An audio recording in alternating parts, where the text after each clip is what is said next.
हम सब जिम्मेवार भी हैं थोड़ा सा कि आदिवासी मूलवासी झारखंड के बोका थे, अब बोका नहीं। लोगों का बोरिया बिस्तर बांधने का समय आ गया है। मतलब है कि बाहरी जो विधायक हैं उन लोगों को जिताया कौन? हम ही लोगों ने गलती किया है। यहीं का विधायक यहाँ का लोकल नहीं है, ये खतियान विरोधी है। इन लोगों को रास्ता दिखाना होगा 2024। बोकारो ग्रामीण टीवी में आप सबका हम स्वागत करते हैं। और ये बोकारो का नया मोड़ है और यहाँ पर 25 दिसंबर को अगले साल 11 लोगों का पुतला दहन किया गया था और 1932 खतियान का उलगुलान शुरू हुआ था और उसमें थे इमाम सैफी साहब। इमाम सैफी साहब आप काफ़ी आंदोलित रहे, अपने झारखंड के लोगों के लिए अपने बहुत जगह गया, लोगों को जागृत करने का काम किया। वर्तमान में 11 नवंबर 2022 को हमारे माननीय मुख्यमंत्री जी और उनके जो भी कैबिनेट ने इसको पूरी तरह विधानसभा से पारित कर दिया। आपको कैसा लग रहा है? बहुत अच्छा भी लग रहा है और लग रहा है कि कुछ मेहनत, परिश्रम, आंदोलन करने से यहाँ कुछ मिलता है। उम्मीद जगह है, एक नया उम्मीद आया है और ये बहुत ही बड़ा और हिम्मत भरा काम मुख्यमंत्री श्री हेमंत सोरेन जी ने किया है। इसके लिए उन्हें तहे दिल से शुक्रिया करते हैं और आभार व्यक्त करते हैं। तमाम आंदोलनकारी जितने भी हैं इमाम सैफी साहब, सारे लोगों ने मुख्यमंत्री का कहीं ना कहीं किसी न किसी रूप से उनका आभार व्यक्त किया है। इसीलिए मैंने ये सवाल पूछा। अच्छा, आप बताइए कि निशिकांत दुबे का आप नाम सुन रहे हैं? बिल्कुल, उनका नाम तो हमेशा चर्चे में रहते हैं। वो कह रहे हैं कि ISI बांग्लादेशी जो हैं झारखंड में, वही लोग खतियान की मांग कर रहे हैं। आप क्या बोलिएगा? ये उनका विवादित बयान है। अभी यही जो है, अगर दूसरे पार्टी के वो रहते तो इसको विवादित बयान कह के सारा गोदी मीडिया उसके पीछे पड़ जाती। लेकिन वो जिस पार्टी से बिलोंग करते हैं उन लोगों को विवादित बयान देना उनका आदत है। ये उनको बोलना चाहिए था कि खतियानधारी आदिवासी मूलवासी का ये आंदोलन है और वो मांग कर रहे थे। बरसों का सपना था। बिरसा भगवान का जो प्रतिमा के सामने आज हम हैं बैठे हुए, और यही वो शख्स हैं जो आज से करीब 125 साल पहले एक बहुत बड़ा आंदोलन खड़ा किया था उन्होंने। और उसी के कदमों पर, उनके मार्गदर्शन पर चल करके हम लोगों ने 1 साल पहले 25 दिसंबर 2021 को इसी धरती पर यही बोकारो का नया मोड़ चौक से और बिरसा भगवान का चौक के सामने 11 का 11 पुतला दहन किए थे विधायकों का और सांसदों का।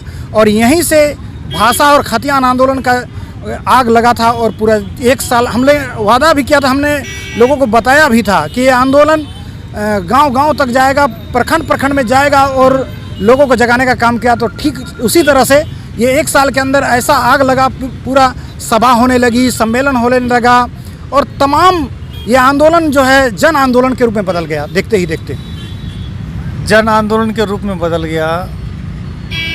कई विधायक जो हमारे झारखंड के खतियानधारी नहीं हैं यहाँ आए, उनके पिताजी आए, दादाजी आए, नौकरी किए, रजबस गए। उन लोगों का सुर बदला हुआ नज़र आ रहा है। बिल्कुल, उन लोगों का सुर बदला हुआ नज़र आ रहा है। यही तो उन लोगों को, इसके लिए हम सब जिम्मेवार भी हैं थोड़ा सा। झारखंडी जो है बोका, श्री मुख्यमंत्री जी ने सदन में ठीक कहा है कि आदिवासी मूलवासी झारखंड के बोका थे, अब बोका नहीं है। अब समझ में आ रहा है उन लोगों का सुर बदला है, इसलिए क्योंकि उनका जो है राजनीतिक जो है ख़त्म हो रही है झारखंड में। अब उन लोगों का बोरिया बिस्तर बांधने का समय आ गया है, इसीलिए ऐसा उन लोगों का अभी जैसे कि देखिए ना, ये दबाव जैसे आया आपका सदन में ये विधायक पास होने के पहले ही जो बेरमो के जो विधायक हैं जयमंगल सिंह जी, उन्होंने का सुर उनका बदल गया। क्योंकि वही शख्स था कि सदन में जब मुख्यमंत्री जी ने कहा था कि ये खतियान लागू नहीं हो सकता तो उन्होंने पूरा बेंच को थपथपाया था सदन में। वही उनका सुर बदल गया। मुख्यमंत्री जी ने ये कहा था कि 1932 के आधार पर अगर हम स्थानीय नीति बनाते तो कोर्ट तुरंत खत्म कर देगी, लेकिन कैसे बनेगा ये हमको पता है। लेकिन लोग पीछे का लाइन को नहीं बोलते, आगे का लाइन को बोलते हैं। हाँ, ये तो है। ये तो जेन्युइन चीज़ें हैं, राजनीति में होता है। तो हमें कहने का मेरा मतलब है कि बाहरी जो विधायक हैं उन लोगों को जिताया कौन? हम ही लोगों ने गलती किया है। और सांसद को जिताए हैं, चाहे धनबाद का सांसद हो या गोड्डा का सांसद हो, निशिकांत दुबे जी। विवादित बयान, ये बोकारो का धरती जो है आंदोलन की धरती रही है और ये आंदोलन का आग यहाँ से पूरे झारखंड में फैला है। यहीं का विधायक यहाँ का लोकल नहीं है, ये खतियान विरोधी है। तो दुर्भाग्य की स्थिति है इन विधायकों का, इन सांसदों का जो है अभी जुबान जो फड़फड़ा रहा है और झारखंड विरोधी बयान जो दे रहे हैं, इसका जो है हम लोग दोषी हैं। इन लोगों को रास्ता दिखाना होगा 2024 में। इन लोगों को रास्ता दिखाना होगा 2024 में। बड़ा चेहरा, बड़ा शख्सियत, झारखंड के कई जिलों में इन्होंने आंदोलन किया और आंदोलन को धार बनाया। और नाम इमाम सैफी है, लेकिन इनका थोड़ा प्रचार प्रसार कम हुआ। दुख की बात है, लेकिन जानकारी बहुत रखते हैं, हर तरह की बात को जानते हैं। इमाम सैफी साहब, आप मुझे बताइए कि हम लोग सारे लोग झारखंडी हैं और हम लोग किसी का अधिकार ले नहीं रहे हैं, हम लोग अपना अधिकार मांग रहे हैं। इस पर भी लोग काफ़ी मैंने आपत्ति दर्ज करा रहे हैं, अलग बयान दे रहे हैं, उल्टी पुल्टी बातें बोल रहे हैं। लग रहा है कि हमें जो है कि जाके कभी बिहार में तो कभी बंगाल में तो कभी छत्तीसगढ़ में फॉर्म भरना है, वहाँ हमें नौकरी करना है, ऐसा लोगों को लग रहा है। लेकिन भैया, हम लोगों को कहीं नौकरी नहीं करनी है, हम लोगों को झारखंड में करनी है, वो भी 3rd और 4th ग्रेड की नौकरी की बात हो रही है। दादा, आप कुछ कहना चाहते हैं? आपका नाम हम जानना चाहेंगे। जी, मेरा नाम प्रदीप कुमार हुआ और सबसे पहले सबको मेरा खतियानी जोहार। सर, मैं रोजगार के बारे में बोलना चाहूँगा। हाँ। सबसे पहले तो 1932 को लेकर मैं बोलता हूँ कि हेमंत दादा, हम लोग दादा बोलते हैं उनको, तो हेमंत दादा, हम सभी झारखंडी तोरा सपोर्ट करे हो, ठीक हो। और 1932 के खातिर हमने सभी तोर साथ हो, पूरा झारखंड साथ हो। लेकिन तोर बार बार एगो जब बयान आवो हो 1932 के लेके, तो हम हेमंत दादा से यही बोलना चाहते हैं कि आप जो बार बार हर जगह ये बोलते हैं कि यहाँ के जो युवा हैं, नौकरी क्या ज़रूरी है? नौकरी हमेशा ज़रूरी नहीं है। आप नौकरी के जगह आप अंडा बेच सकते हैं, मुर्गी पाल सकते हैं, सुअर बेच सकते हैं। तो दादा, अगर हम लोग कोई ग्रेजुएशन कर चुका है, कोई हायर एजुकेशन ले चुका है, उसके बाद अगर आप इस चीज़ को बोलिएगा तो ये सरासर कहीं तक सही नहीं है। और अगर आप इस चीज़ को लेकर बोलिएगा तो कल के दिन आपके भी बच्चे बड़े हो रहे हैं, क्या आप अपने बेटे को, अपने बच्चों को मुर्गी पालने के लिए बोलिएगा, सुअर बेचने के लिए बोलिएगा? सर, उसी तरह हम भी झारखंड के युवा हैं, हम झारखंड के ही हैं, मूलवासी हैं, और हमें भी इस बात का हमेशा बुरा लगता है। तो आप इस तरह का बयानबाजी नहीं कीजिए। हमें रोजगार चाहिए, बस हमें और कुछ नहीं चाहिए। हमें रोजगार चाहिए। पढ़े लिखे जवान हैं, अगर इन्हें मुर्गी पालने के लिए, बकरी पालने के लिए कहा जाए तो ये इनके लिए जायज़ नहीं है। हम भी माननीय मुख्यमंत्री जी से कहना चाहेंगे कि पढ़े लिखे लोगों के लिए नौकरी व्यवस्था की जाए, इस खतियान लागू होने के बाद ही की जाए। क्योंकि अगर खतियान लागू होने से पहले अगर कोई बहाली निकलती है तो फिर सारे लोग बाहर के घुस जाएंगे, तो वो अच्छी बात नहीं है। पहले नीति फिर नियुक्ति। जी, पहले नीति फिर नियुक्ति। हमारे इमाम सैफी भी। अच्छा इमाम सैफी जी, और कुछ बात ऐसी हो जो आप बताना चाहते हैं? क्योंकि बड़ी मुश्किल से सरकार ने इतना बड़ा साहसिक कदम उठाया। हमको याद है कि जब सरकार आई जीत कर, कोरोना का काल था, उस वक्त तो कुछ कहा नहीं जा सकता था, सारे लोग जिंदगी और मौत से जूझ रहे थे। उस वक्त भी सरकार ने अपना अच्छा परिचय दिया था। और एक बात है कि उसके बाद में सरकार की जो सूर है वो बदल चुका था।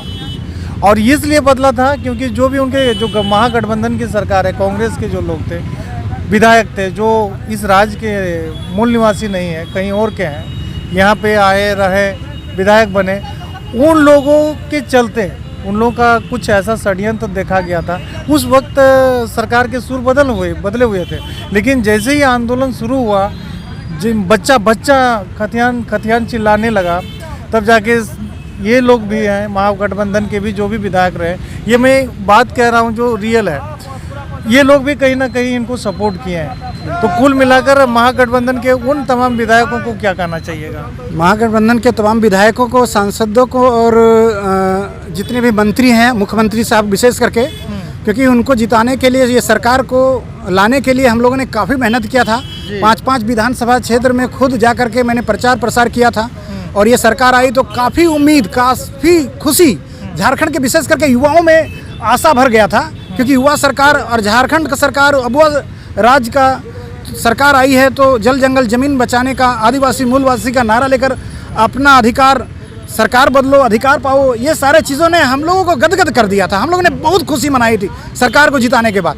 तो अभी 3 साल लगभग पूरा होने को है और उस दिशा में सरकार ने साहसिक कदम तो उठाया है जो खतियान है, तो चाहते हैं कि इसको जल्दी लागू हो, इसलिए इसमें थोड़ा बहुत सर्वदलीय बैठक। तो आप इसमें देरी क्या है? इसमें थोड़ा सा देरी, बहुत बड़ा देरी है सर। 9वीं अनुसूची में एक लंबी प्रक्रिया है, विधानसभा में पास हुआ है, अभी उसके बाद राज्यपाल के पास जाएगा, वहाँ पर मोहर लगेगा, उसके बाद वो जाएगा लोकसभा में, वहाँ पर बहस होगी, उसके बाद वहाँ पास होगा और उसके बाद राज्यसभा में जाएगा, राज्यसभा में पास होगा, उसके बाद राष्ट्रपति का मोहर लगेगा, उसके बाद 9वीं अनुसूची में शामिल होने के बाद बिल्कुल इमाम सैफी साहब, मैं एक आंदोलनकारी रिपोर्टर होने के नाते मैं आपको बता रहा हूँ कि ऐसा होना चाहिए, क्योंकि यहाँ के लोग बिल्कुल एक हो जाए। इसी जिसे भाषा संस्कृति ने सबको एक किया। बिल्कुल बिल्कुल किया कि नहीं किया, इसमें कोई डाउट नहीं है, लेकिन एक चीज तो डाउट हमको लग रहा है ना कि जैसे कि ये मान लीजिए अब लोग ये भी समझ जाए कि यहाँ के जो भी विधायक और सांसद है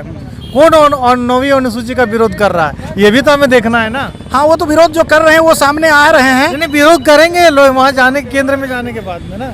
हाँ, वहाँ उसको नहीं देखना है क्या? वो तो देखना जरूरी है, लेकिन ये जो है ना, युवाओं का 3 साल अभी बर्बाद हो गया सर, और एज में छूट नहीं मिल पा रहा है, तो बहुत लोगों का अवसर बिना मिले ही उम्र खत्म हो रहा है। इसीलिए मैं सरकार से और तमाम विधायकों से कहना चाहूँगा, ये झारखंड के युवाओं के तरफ से अनुरोध करना चाहता हूँ, मुख्यमंत्री श्री हेमंत सोरेन जी वो सुन रहे हैं और वो जानते हैं, तो वो उनको कहना चाहूँगा कि इसमें कुछ सर्वदलीय बैठक बुलाकर हल्का फुल्का इसमें समीक्षा किया जाए और 9वीं अनुसूची में जाने से पहले एक थोड़ा सा संशोधन करके इसको झारखंड में पहले लागू कर दिया जाए, और जितने भी वैकेंसी जो आने वाली है, पेंडिंग पड़ी हुई है, उस पर 1932 खतियान के आधार पर जो है वैकेंसी को निकाल दिया जाए, ताकि बच्चों का उम्र भी ख़त्म ना हो और उन लोगों को जॉब मिल जाए, क्योंकि 3 साल उन लोगों ने बहुत उम्मीद किया है सरकार से, बहुत उम्मीद किया है। निशिकांत दुबे जी से मैं कहना चाहूँगा कि ये ISI और बांग्लादेशी वाली जो बात है ये बहुत पुरानी हो चुकी है।